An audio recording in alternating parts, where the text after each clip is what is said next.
पूर्वार्ध लीला क्रमांक 99. सर्वज्ञांनी कशा प्रकारे वामन पेंदी यांची मृत भार्या एल्लाईसा यांना जिवंत केले ही राहेर या स्थानाची लीला श्रवण करणार आहोत.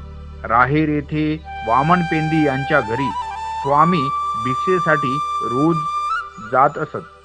तेव्हा वामन पेंदी यांची पत्नी एल्लाईसा सर्वज्ञांना भिक्षा वाढत, पण एके दिवशी ती सरते.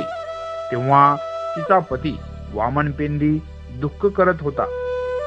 घरात मावत नाहीत एवढी मुले बाळे होती, पण आता सर्वज्ञांना भिक्षा कोण वाढील याचे त्यांना फार दुःख वाटू लागले.